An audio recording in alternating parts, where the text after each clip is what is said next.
और संसद के शीतकालीन सत्र के पहले ही दिन कांग्रेस सांसद रेणुका चौधरी पालतू कुत्ते को लेकर गाड़ी में लेकर संसद भवन पहुंची, जिससे एक नया विवाद खड़ा हो गया। डॉग को लेकर सवाल जवाब किए गए तो रेणुका चौधरी ने कहा कि इसमें तकलीफ की क्या बात है, एक गूंगा जानवर है, अंदर आ गया तो इसमें किसी को क्या तकलीफ होनी चाहिए, इतना छोटा तो है, ये काटने वाला नहीं है, काटने वाले तो संसद में हैं। आप सुनिए क्या कहा।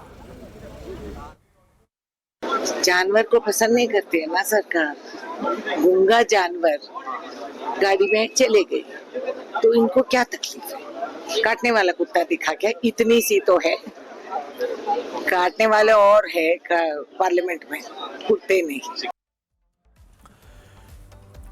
वैसे माना जा रहा है कि यह सत्र बहुत ही हंगामेदार हो सकता है, उसकी शुरुआत दिखाई दे रही है। विपक्ष कई मुद्दों को लेकर चर्चा पर अड़ा हुआ है, वहीं सरकार बातचीत की बात तो कर रही है लेकिन किसी भी तरह का अवरोध न करने की अपील भी करती हुई दिखाई दे रही है। यह 18वीं लोकसभा का छठा सत्र है जो 19 दिसंबर तक चलने वाला है। इस दौरान 15 बैठकें होंगी और सरकार द्वारा 10 नए बिल पेश किए जाने हैं। बिहार चुनाव में एनडीए की जीत के बाद यह सत्र और अधिक राजनीतिक रंग लेता हुआ दिखाई दे रहा है। वोट चोरी और एसआईआर जैसे मुद्दे एक बार फिर प्रमुख रहने वाले हैं और इसकी शुरुआत भी हमने देखी है कि एसआईआर के मुद्दे को लेकर काफी हंगामा सदन के अंदर शुरुआत में हुआ है। और शीतकालीन सत्र के पहले ही दिन जेडीयू सांसद संजय झा ने कहा कि बिहार की जनता ने जनादेश दिया, यह कोई मुद्दा नहीं है, लेकिन विपक्ष एसआईआर के बहाने इसे मुद्दा बनाना चाहता है। बहुत बहुत शुक्रिया हमसे बात करने के लिए। जेडीयू सांसद संजय झा थे। गणेश पाठक, रिपब्लिक भारत, दिल्ली। तो संजय झा ने क्या कहा वो मैं आपको बताता हूं। उन्होंने कहा कि पिछला सेशन नहीं चलने दिया गया, एसआईआर के मुद्दे पर बिहार की जनता ने जनादेश दे दिया है और उन्होंने यह भी कहा कि यह कोई मुद्दा नहीं है। बिहार में किसी का कंप्लेन आया, क्या बीएलओ का कोई कंप्लेन आया? प्रधानमंत्री ने सही कहा है कि स्टेट का मुद्दा उठाने आते हैं।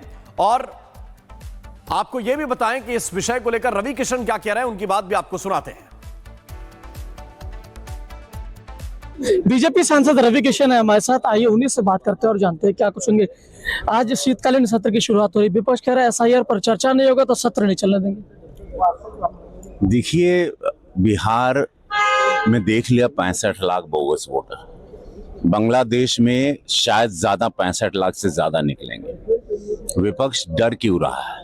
विपक्ष को सोचना चाहिए ये देश के हित के लिए, देश की सुरक्षा के लिए। आतंकवादी के चेहरे में कोई यहाँ है, बांग्लादेशी है, रोहिंग्या है, जो इस देश का नहीं है, इसमें रह रहा है। जब भी कोई आतंकवादी घटना करनी होगी तुरंत कर देगा, क्योंकि और ऐसे लोगों को निकालना है, ऐसे बोगस वोटर, और उनके भले के लिए। भाई उसमें उनके वोटर भी तो साफ आ रहे हैं, ट्रांसपेरेंसी के साथ हो रहा है, उसमें उनको सपोर्ट करना नहीं चाहिए और डरना नहीं चाहिए।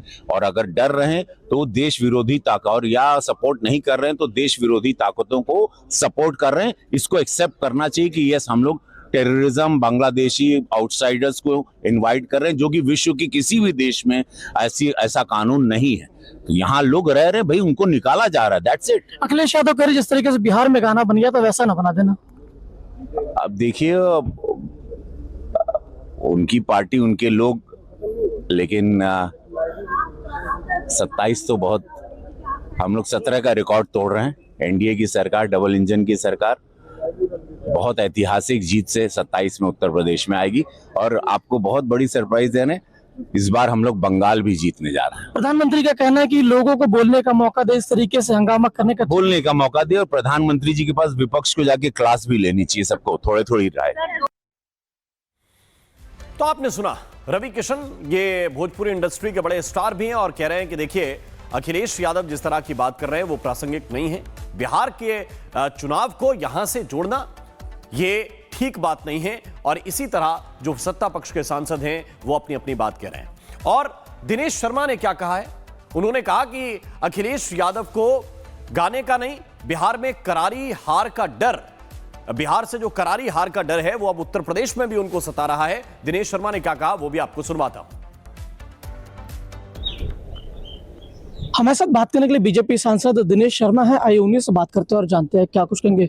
सर, आज से शीतकालीन सत्र की शुरुआत हो रही है, लेकिन विपक्ष कह रहा है कि जब तक एसआईआर पर चर्चा नहीं तब तक सदन नहीं चल पाया। देखिए, जो मैं समझता हूँ कि सरकार के साथ उनकी जो वार्ताएं हुई हैं और आज का वातावरण देखकर मैं यही कह सकता हूँ कि पिछली जो भूल विपक्ष से हुई थी शोर शराबे में चर्चा न हो देने की, इस बार उसकी पुनरावृत्ति नहीं होगी और सदन अच्छे से चलेगा।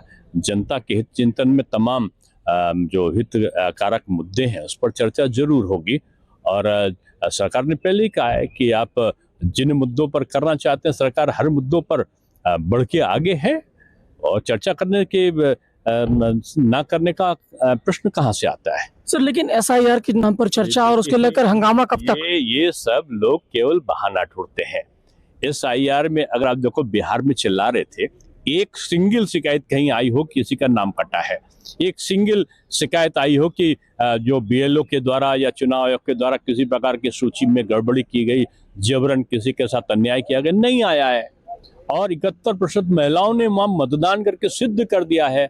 माननीय सुप्रीम कोर्ट ने इसको वैध माना है। धारा 300 अनुच्छेद 324 में संविधान के उसमें दिया है चुनाव अधिकार, चुनाव आयोग को यह अधिकार। फिर प्रश्न कहाँ से उठता है? मैं समझता हूँ अनर्गल प्रलाप उचित नहीं होता। अखिलेश यादव ये कह रहे जिस तरीके से बिहार में गाना बना दिया तो वैसा मत बनाना, इस तरीके से वो बातें कर रहे हैं। अब गाना नहीं, ये बहाना है। बिहार का डर अब उत्तर प्रदेश और बंगाल को मैं समझता हूँ विचलित कर रहा है, लेकिन जनता तैयार है।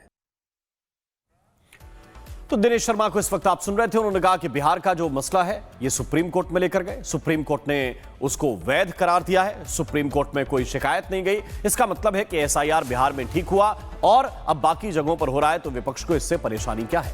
और इसके अलावा आपको यह भी बताते हैं कि प्रमोद तिवारी, कांग्रेस ने इस पर कहा है कि सत्ता पक्ष को एसआईआर के मुद्दे पर जवाब देना होगा। प्रमोद तिवारी क्या कह रहे हैं, उनकी बात भी आपको सुनाता हूं। संसद का आज से शीतकालीन सत्र शुरू हो रहा है। हमारे साथ बात करने के लिए कांग्रेस के वरिष्ठ नेता प्रमोद तिवारी हैं। आइए उन्हीं से बात करते हैं और जानते हैं क्या कुछ कहेंगे। सर, आज से संसद का शीतकालीन सत्र शुरू हुआ है, सत्र चल पाएगा? इस सरकार पर निर्भर करता है। हम जो वोटों की चोरी और डकैती हो रही इसे रोकना चाहते हैं। इतनी आत्महत्याएं हो रही, बीएलओ कर रहे हैं और भी सरकार इतनी असंवेदनशील है कि उस पर चर्चा नहीं चाहती। आज तो खैर राज्यसभा में नए महामहिम उपराष्ट्रपति पहली बार आएंगे तो उनका स्वागत होगा, पर सरकार ने जैसा वादा किया, जैसा बाहर कहती है, तो चर्चा कराने में क्या दिक्कत है। संसद है ही है चर्चा के लिए, जिस नियम में चाहे वो चर्चा। लेकिन ये कहना है कि इलेक्शन कमीशन का मुद्दा यहाँ पर चर्चा नहीं हो सकता एसआईआर को लेकर, वो बताए ना, हम तो बताएंगे सदन में कि किस नियम के अंतर्गत हो सकती हो। पहले जब हुई है चर्चा तो अब क्यों नहीं हो सकती। बहुत बहुत शुक्रिया हमसे बात करने के लिए। तो कांग्रेस के वरिष्ठ नेता प्रमोद तिवारी थे। गणेश पाठक, रिपब्लिक भारत, दिल्ली। तो लगातार कांग्रेस हो या विपक्ष हो, वो चाह रहे हैं कि एसआईआर पर चर्चा हो, और क्यों चर्चा ना हो। उधर बीजेपी के सांसद हैं संजय जायसवाल, उन्होंने कहा है कि वोट चोरी की अब तक कोई शिकायत सामने नहीं आई, लेकिन विपक्ष जो है वो बेवजह इसको मुद्दा बनाना चाह रहा है। आइए आपको ये भी सुनाते हैं। बीजेपी सांसद संजय जायसवाल है हमारे साथ। आइए उन्हीं से बात करते हैं और जानते हैं क्या कुछ कहेंगे। संसद का शीतकालीन सत्र आज से शुरू हो रहा है, लेकिन विपक्ष कह रहा है कि एसआईआर को लेकर चर्चा नहीं होगी तो सदन चलने नहीं देंगे। पूरा मॉनसून सत्र इसी में गंवा दिए। जो देश में वर्तमान मुद्दे हैं उनकी चर्चा नहीं हो रही है। चुनाव आयोग एक स्वायत्त संस्था है, जाके उनसे बात करें। और पूरा कोर्ट की निगरानी में बिहार में एसआईआर हुआ, सुप्रीम कोर्ट लगातार इंटरवेन करते रहा। सुप्रीम कोर्ट का अभी का स्टेटमेंट है कि किसी को, हमने जितने भी लॉ वॉलंटियर्स भेजे थे, किसी ने कोई शिकायत नहीं की। बिहार का पूरा इलेक्शन संपन्न हो गया, एक व्यक्ति सामने नहीं आया कि मेरा वोट काटा गया है। तो ये केवल एक साजिश है। इस देश में रोहिंग्याओं को, बांग्लादेशियों को भारत में रखने की साजिश है। किसी हालत में भारत सरकार इसमें कामयाब नहीं होने देगी। जो बांग्लादेशी हैं उनको बांग्लादेश वापस जाना होगा, जो रोहिंग्या है उनको मार जाना होगा। लेकिन प्रोफेसर रामगोपाल ने भी कुछ देर पहले बात की, उन्होंने कहा एसआईआर पर चर्चा नहीं तो सदन नहीं। बहुत दुखद है, इस देश में इतने सारे ज्वलंत मुद्दे हैं और उन सभी पर आप चर्चा नहीं कर रहे हैं। एक ऐसे मुद्दे पर चर्चा कर रहे हैं। अभी एसआईआर लेकर के पूरा घूमते रहे राहुल जी और माननीय तेजस्वी जी, दोनों का सुपारा साफ हो गया। एक सीट और कम आती तो बिहार विधानसभा में लीडर ऑफ ऑपोजिशन भी नहीं होता। तो यह बताता है कि जनता को चिंता नहीं है, यह सारी चिंता इसी लोकसभा में है। अखिलेश यादव ने कहा कोई ऐसा गाना मत बना देना, क्योंकि बिहार में जिस तरीके से गाना बनता उस पर भी उन्होंने बात कह दी। अखिलेश यादव जी अतीक अहमद जिंदाबाद करेंगे, मुख्तार अंसारी जिंदाबाद करेंगे, अमर रहे कहेंगे तो उनका भी वही हश्र होगा। जो लोग भी माफियाओं को शरण देंगे उनका वही हश्र होगा जो बिहार में राजद का हुआ।